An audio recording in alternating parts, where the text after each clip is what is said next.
General Motors, boy oh boy are they an erratic company. On the one hand, they've done some brilliant things. The new Chevy Silverado EV pickup truck, wow. My goodness, I would love to own one. On the other hand, Mary Barra claiming that General Motors has transformed the entire automotive industry and made everyone go EV. And then they come out and release their sales results for the fourth quarter of 2021, in which they sold only 26 electric cars. But then on the other hand, they sold more than 50,000 in 1 month in December, but not in the US, of course. So what is going on with this erratic company, and what are they planning within the next few months? Well, there's something exciting that I think you should know about. Hello, my friends, and welcome to the Electric Viking. My name is Sam Evans. I'm coming to you here from Melbourne, Australia. Welcome to all you new subscribers. Great to have you on the channel. It's really fantastic to see you. But if you are new, make sure you check out the more than 700 videos we've created over the last 6 months.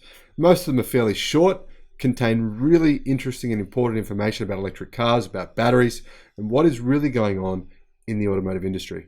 Welcome back to everyone else who's been here for the last 6+ months. In fact, I only started this channel about 8 months ago now. So General Motors, well, this is a rumor. I've got to say, this is not confirmed, but it looks like there's a good chance it will happen. They will announce 2 major EV investments in Michigan very soon, with a potential value of $6.5 billion US dollars. So if you're in Michigan, good news. In fact, if you're in the United States, good news, because we need manufacturing for electric cars to stay in America. We need General Motors and or Ford to succeed. If we don't, then I believe the US automakers or the US auto market and US jobs are going to be in for a lot of pain. So let's hope that they do succeed.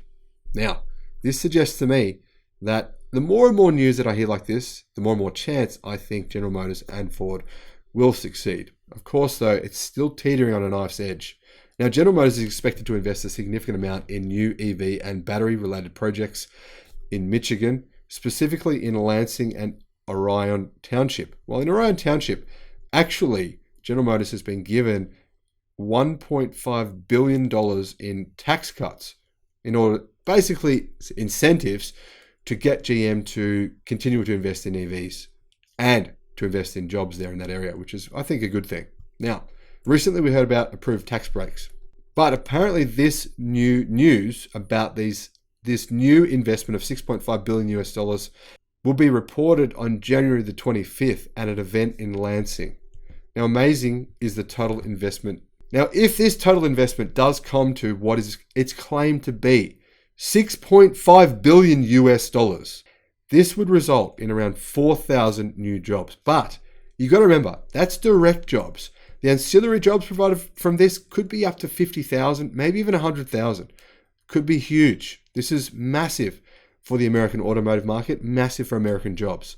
Now, if this amount is correct, this is so high that this may allow General Motors to build manufacturing lines for its new Ultium-based electric models and also potentially a battery gigafactory. Now, there's a lot of people online saying, no, you're wrong on General Motors because, not you're wrong, or General Motors are doing really well.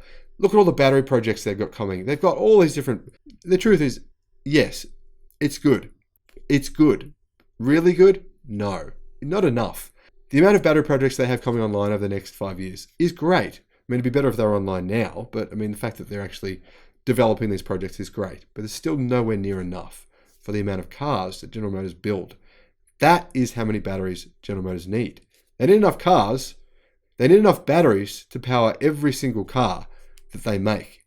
So that is the kind of planning we need to see from General Motors. Remember, Volkswagen is investing $100 billion US dollars in order to make this happen.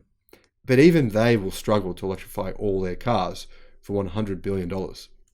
Now, according to the Detroit news sources, $2.5 billion will be invested in a battery plant in Lansing. The remaining $4 billion will be for the Orion assembly in Orion Township. Now, this would make sense if this is true, because $4 billion to invest into the Orion assembly in Orion Township would kind of equate fairly to the $1.3 billion in tax breaks. Now, the previous rumors suggested battery production in Lansing and new electric pickup truck production at the Orion assembly plant in Orion Township.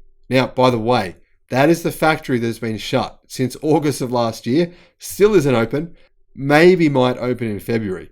It's been totally shuttered for all that period of time. Why? Well, you've probably seen all the battery issues that they've been having. LG Chem obviously builds those batteries. LG Chem has taken a hit of about $1 billion. Same for General Motors, they've taken a hit of about $1 billion, plus they've had to close their factory for a very long period of time. Now, hopefully we go from bad news, bad story, factory closed, fire problems, to just transforming that business to being this massive EV production facility where instead of reporting the sales of 26 EVs over 3 months, we're talking like 2.6 million over a year. That's the kind of thing I want to see. Now, the lithium-ion battery cell factory will very likely be built by LG Chem's LG Energy Solutions through the Ultium Cells joint venture, which already has 2 projects.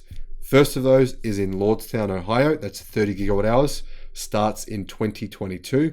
The second of those is the Ultium Cells in Spring Hill, Tennessee, probably around 30 gigawatt hours as well. That starts in late 2023. Now, according to the article, Inside EV says, after Ford opted for $11.4 billion of investments in Kentucky and Tennessee, awesome news, well done Ford, the state and local governments were willing to offer higher incentives to attract General Motors. So you can see Ford's investment encouraged another state to actually push a bit harder to get this development done. I like this. So General Motors, I've got to say, positive news. If this story is true, which I believe that it is, then I am definitely excited. I'm excited for electric cars. I'm excited for General Motors making some good decisions. I'm excited that, maybe Mary Barra won't have to keep making things up. She can just say, hey, this is what we're actually doing. Isn't it great news? Rather than coming out and making these wacky kind of schizophrenic mental case statements. This is the kind of thing where you don't need to make things up. This is the kind of thing where you just say, it is what it is. We're investing the money. We're going to have the batteries coming online. Look at the Silverado. Mary needs to come out and say, you know what, guys? We're investing so much in these EVs that by 2024, we're going to be able to make 500,000 Silverados a year. And then you know what people are going to say? Mary, great. We don't need to hear any made up stories from you. This is exactly what we want to hear. And I think this is the kind of news that's going to lead General Motors to be in that kind of position, which is what will help them in many ways, including their stock price, which is hasn't done as well, anywhere near as well as Ford's over the last 12 months, because simply Ford has actually done better with their EV plans over the past 12 months than General Motors has. On that note, let me know what you think in the comments section below. Are you a fan of GM? Do you think they'll go bankrupt? Do you think they'll still exist in 2030? Let me know what you think. Thanks for watching the channel, and I'll see you again on the next one. Bye-bye.